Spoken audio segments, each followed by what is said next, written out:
아멘. 감사합니다. 할렐루야. 네.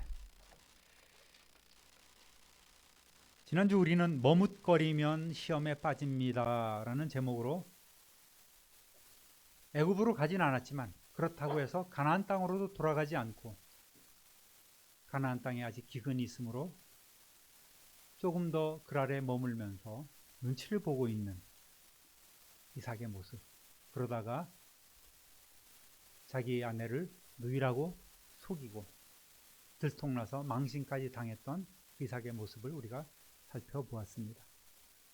하나님께서는 그럼에도 불구하고 이 아비멜렉을 통해서 이삭과 리브가 그리고 그 모든 식솔들을 지켜주셨습니다. 또 그랄 왕 아비멜렉도 선대에 맺어진 그러한 언약이 있지 않습니까?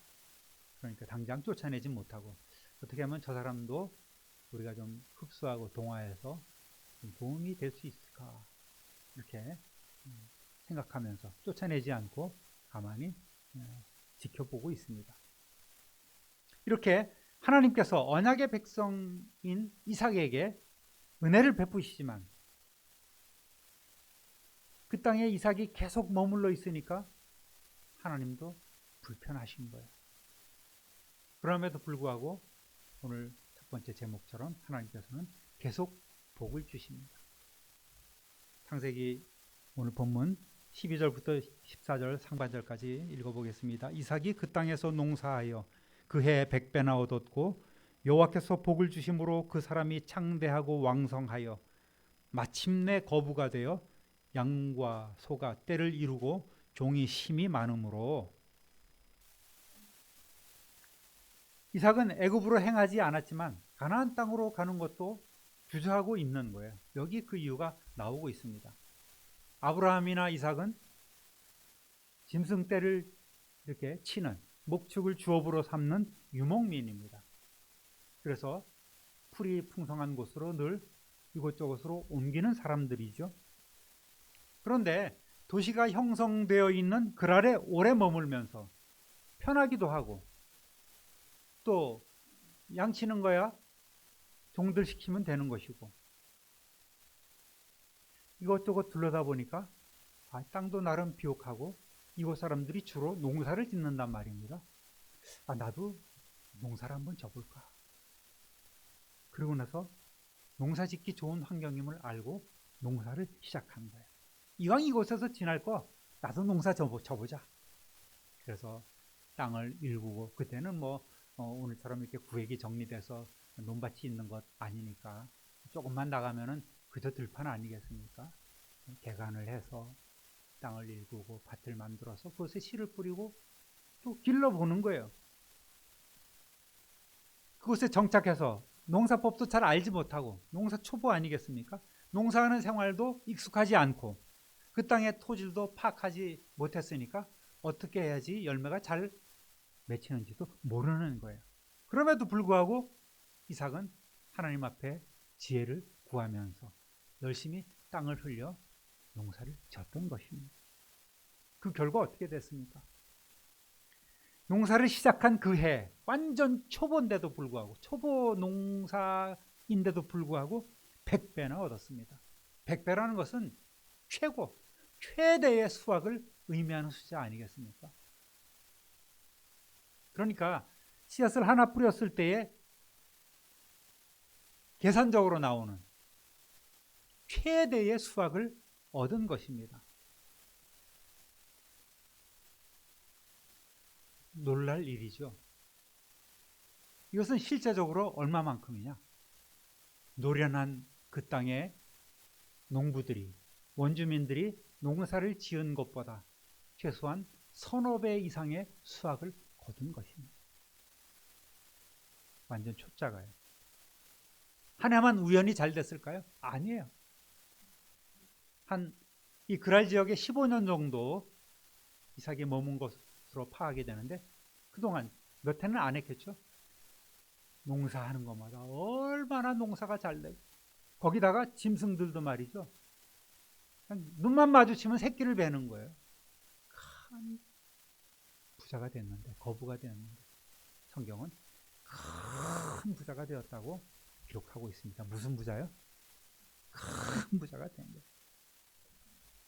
이삭이 농사 기술이 출중했던 것도 아니에요. 뭐 신농법으로 이렇게 농사한 것도 아닐 거란 말입니다. 똑같은 환경과 똑같은 조건에서 또 농사 짓는 기술도 부족한 상태에서 이렇게 날이 갈수록 점점 더 부자가 된 것이죠. 바로 하나님께서 복을 주셨다. 이렇게 성경은 기록하고 있습니다.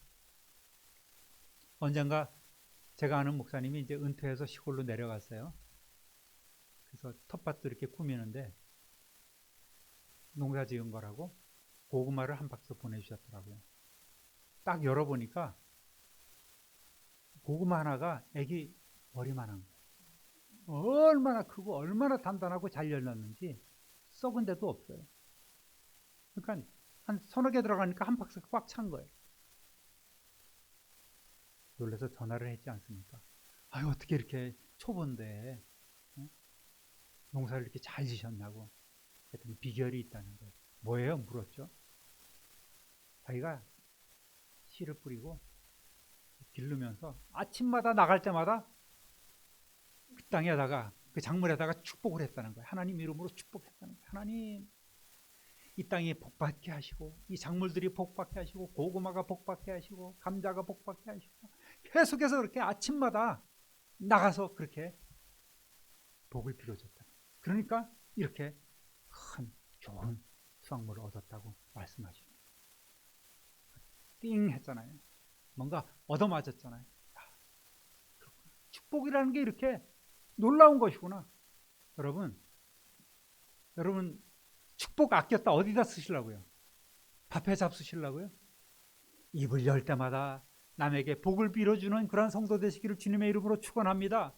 자녀들에게, 형제들에게, 부모에게, 내 이웃에게, 직장에서 만나는 동료들에게, 전도 대상자들에게, 동네 사람들에게 만날 때마다 속으로라도 하나님, 저들의 영혼을 불쌍히 여기시고 저들에게 은혜를 베풀어 주십시오. 저들도 구원받게 하시고 저들도 복 많이 받게 해주십시오. 이렇게 축복을 하는 거예요. 할렐루야.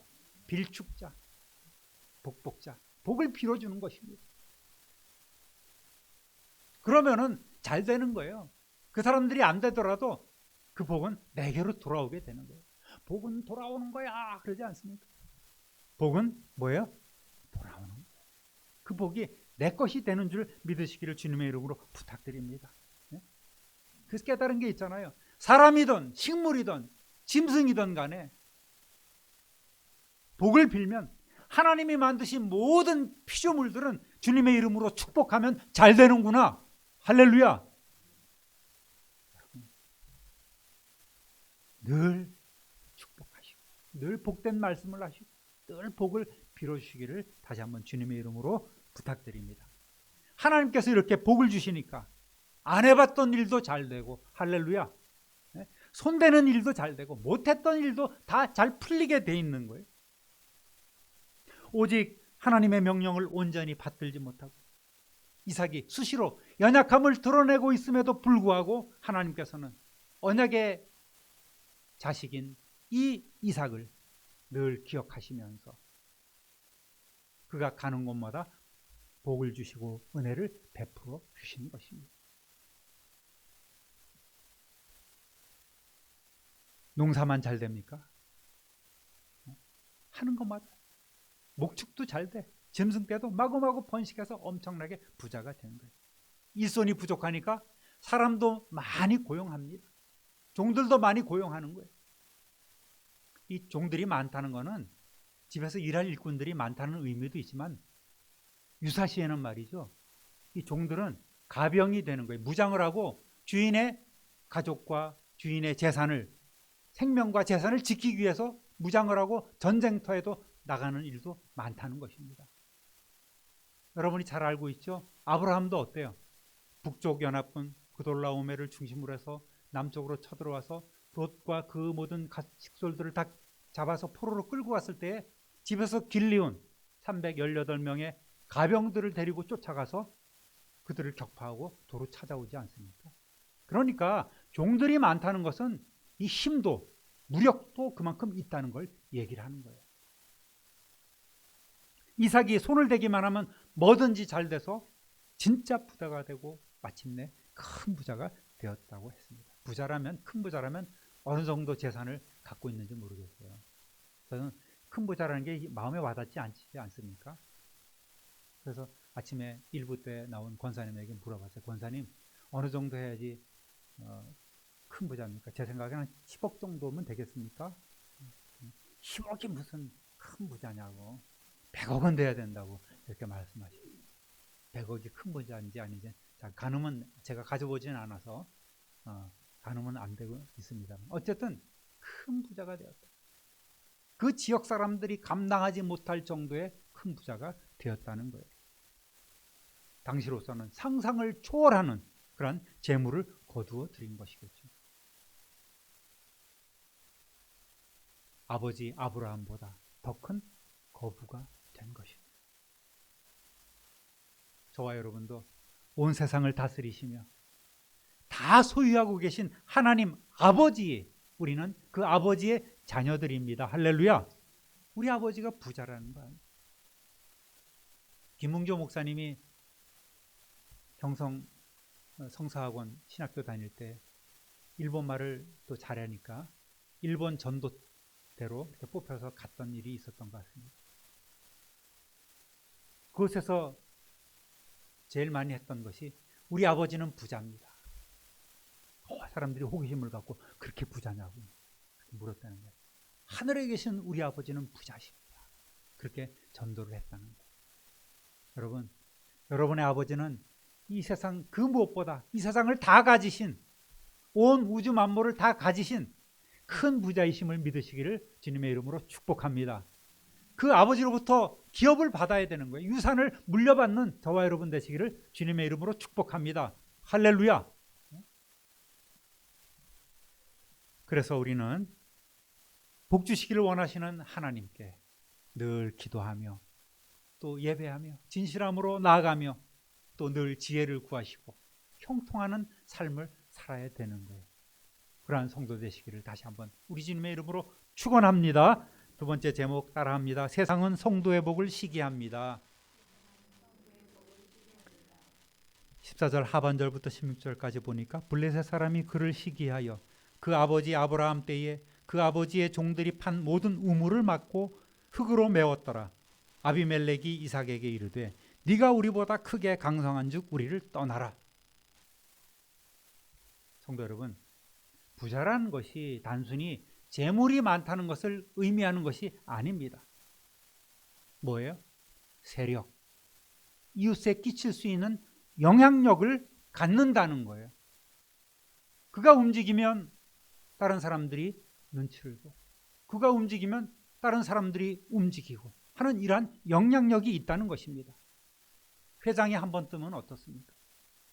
어마어마하잖아요. 즉 그 당시에 이삭 정도의 세력이면 그랄 같은 이런 도시국가는 손쉽게 뒤집어 엎고 손쉽게 점령할 수 있다는 말이에요. 여러분, 아무리 이삭이 온유한 사람으로 소문이 났고 참 좋은 사람이라고 그 지역 사람들에게 존경을 받고 있어도 그랄 왕과 주민들에게는 이것이 서서히 부담이 되는 거예요. 처음에는 어떻게 좀 그들도 같이 섞여 살면서 이용할 수 있겠구나, 우리의 힘이 될 수 있겠구나 이렇게 생각을 할 수 있었겠지만 날이 갈수록 점점 더 그가 번성해지니까 이대로 갔다가는 큰일 날 수도 있겠구나 하는 그런 두려움이 이들에게 덜컥 생겨버린 것입니다. 잘못하다가는 굴러온 돌이 박힌 돌을 빼내고 그 자리를 차지하겠네 라는 이러한 의심이 들어가는 거예요. 여러분, 지난번에 한번 제가 언급했죠. 하나님과 이삭 사이에 아직 이삭이 이행하지 않은 것, 뭐라고 그랬죠? 이삭이 아직 이행하지 않은 것, 딴 생각하고 계신 건 아니죠? 가나안 땅으로 돌아가는 거잖아요. 근데 아직 안 돌아가고 그랄 땅에 머물러 있잖아요. 하나님께서 상황을 바꿔서 이삭을 몰아내시기로 하신 거예요. 그렇다고 충격요법을 쓴 것이 아니라 서서히 이삭을 가나안 땅으로, 그랄을 벗어나 가나안 땅으로 밀어내고 계신 것입니다.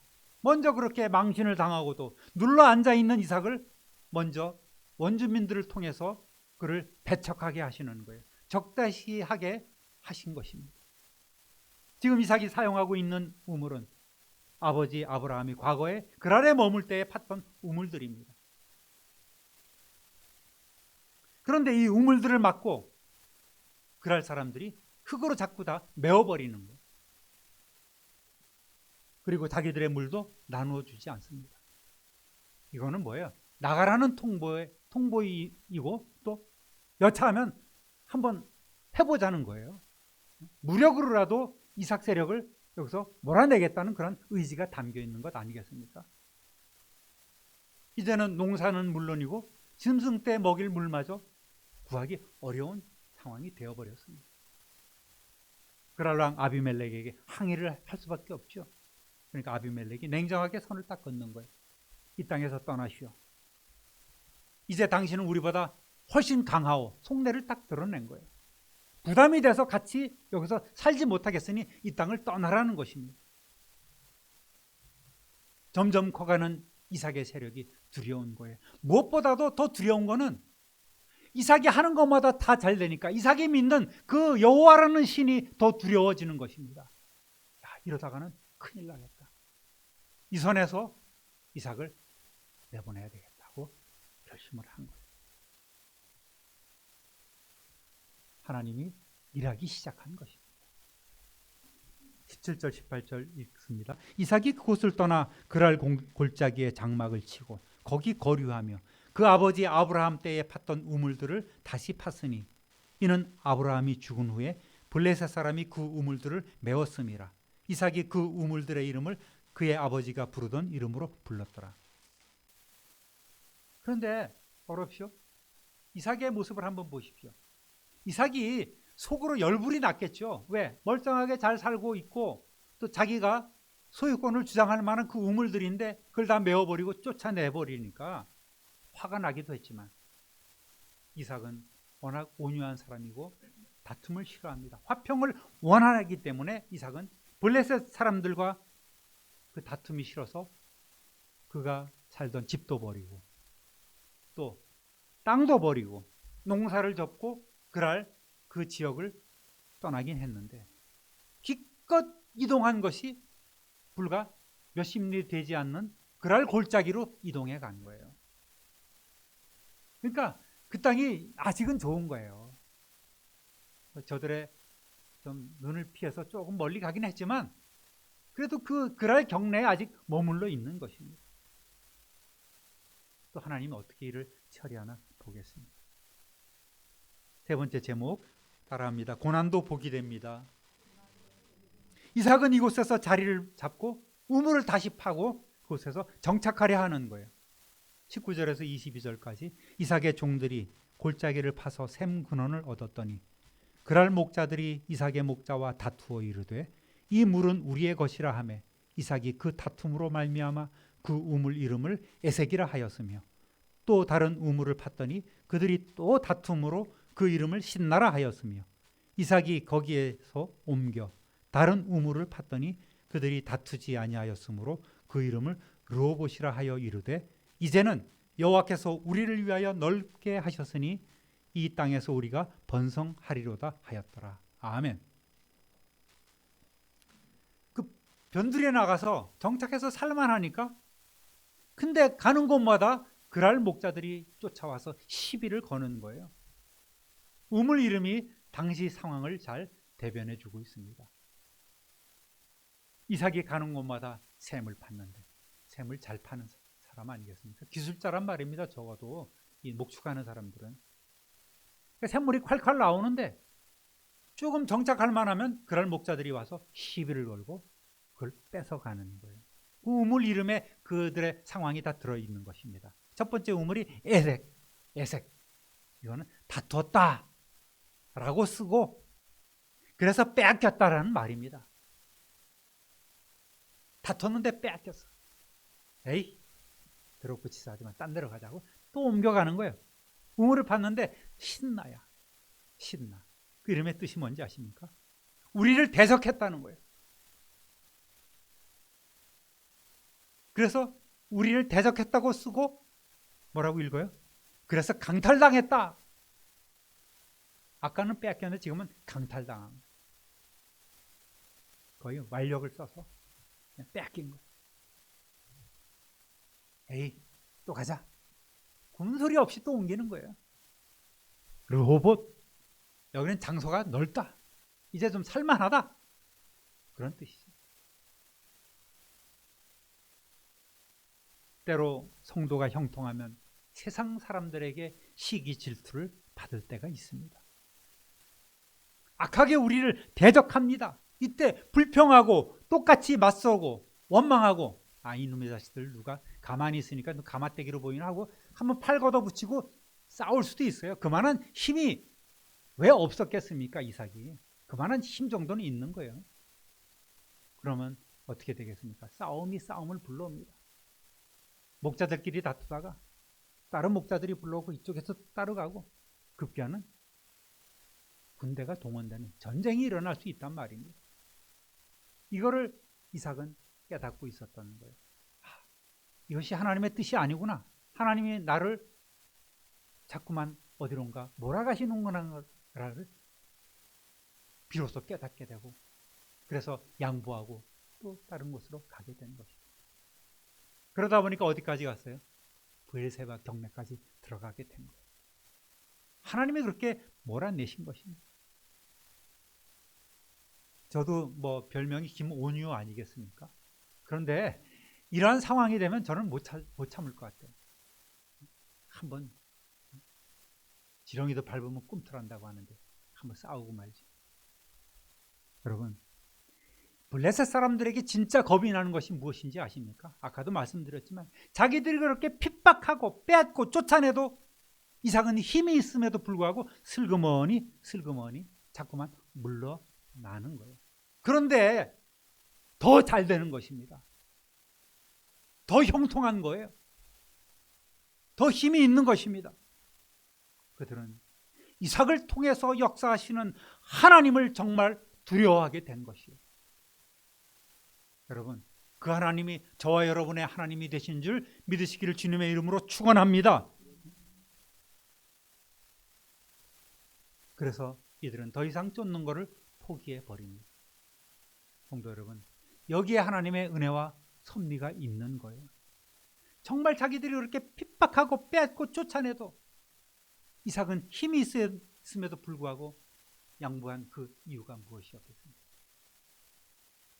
여러분, 져주고 양보해도 살 길이 있는 것입니다. 할렐루야! 하나님께서 명령하신 대로 얼른 하나님의 뜻을 받들어 브엘세바로 그렇게 올라가면 좋겠는데 자꾸만 미적대는 이삭을 몰아내시려고 하나님께서 일을 시작하셨다고 말씀드렸죠. 그런데 하나님께서 쓰신 방법이 기가 막히다는 거예요. 하나님이 자꾸만 이렇게 몰아내시면서 이삭에게 어떤 뜻을 전했을까요? 이삭이 무엇을 깨달았을까요? 이삭아, 너 그랄 땅에 머물고 있으니까 형통하고 복도 많이 받고 부자가 되어서 참 좋지. 그러면 내가 너에게 복을 주겠다고 약속한 저 가나안 땅으로 가면 내가 너에게 얼마나 더 큰 복을 주겠니? 이거잖아요. 하나님이 약속한 그 땅으로 가면 지금 너가 여기서 받고 누리고 있는 그 복보다 훨씬 더 엄청난 복을 받고 누릴 텐데 여기서 머물러 있으면 안 되는 것 아니겠니? 그러니까 너 이제 올라가. 브엘세바로 올라가. 하나님께서 그렇게 말씀하시고 그렇게 감동을 주신 것입니다. 사랑하는 성도 여러분, 오늘 우리가 세상 살아가면서 왜 문제를 만나지 않겠어요? 왜 고난을 당하지 않고 왜 어려움을 당하지 않겠습니까? 중요한 건 뭐예요? 문제를 밖에서 찾지 말고 상황에서 문제를 찾지 말고 문제를 내게서 찾아야 된다는 거예요. 내가 하나님의 뜻을 잘 받들고 있지는 않은지, 받들지 못하고 있는 것은 아닌지, 내 욕심이 앞서고 있는 것은 아닌지, 기도하지 않고 내 판단이 먼저 시작된 것은 아닌지 얼른 돌아보고 깨닫고 고난이 있다면 오히려 감사해야 될 일인 것입니다. 하나님, 이삭이 하나님, 이곳 그랄이 참 좋았고 복도 많이 받았는데 제가 이곳에 일궈놨던 모든 것 다 버리고 돌아갑니다. 하지만 이것이 하나님의 뜻이요, 하나님께서 제게 원하는 바인 줄, 더 큰 복을 예비해 주신 줄 믿고 감사함을 드립니다. 이러한 마음이 저와 여러분에게 있어야 되는 것입니다. 이것이 더 큰 복을 받고 누릴 수 있는 것이에요. 하나님께서는 이렇게 고난을 통해서 더 이삭을 성숙하게 하고 더 큰 복을 주시려고 서서히 가나안으로 밀어내신 것입니다. 당시에는 힘들고 분해도 억울하고 원통해도 이것이 은혜요, 이삭에게는 진정한 복이 된 줄 믿으시기를 주님의 이름으로 축원합니다. 이러한 마음가짐을 우리가 가져야 되는 거예요. 더 늦기 전에 세상에 미련 두지 말고 더 큰 복을 받고 누릴 수 있는 신실하신 하나님의 울타리 안으로 속히 돌아오셔서 언약의 자녀로서 진정한 복을 받고 누리시는 저와 여러분 되시기를 우리 구주 예수 그리스도의 이름으로 축원합니다. 축원합니다. 축원합니다. 참 좋으신 하나님 아버지, 세상은 우리 성도들의 형통함을 시기에 질투하며 우리를 가진 이유로 대적하고 핍박하지만 우리는 주님 안에서 하나님의 뜻이 무엇인지 먼저 무릎 꿇어 깨달아 알게 하여 주시고 때로 양보하며 때로 뒤로 물러서도 이것이 오히려 복이 되는 일이 있음을 믿고 더 넉넉한 마음으로 살아가게 하여 주옵소서. 하나님 안에서 큰 부자가 되게 하여 주옵소서. 세상에 선한 영향력을 가질 수 있는 그러한 영적인 큰 부자도 되게 하여 주옵소서. 어려운 때를 저희들이 살고 있지만 이 어려운 때가 오히려 우리에게 복이 되고 우리 가정의 복이 되고 우리 공동체의 복이 되고 주님 나라의 복이 되는 일이 될 수 있도록 우리를 사용하여 주시고 오직 하나님의 뜻만이 온전히 나타나게 하여 주옵소서.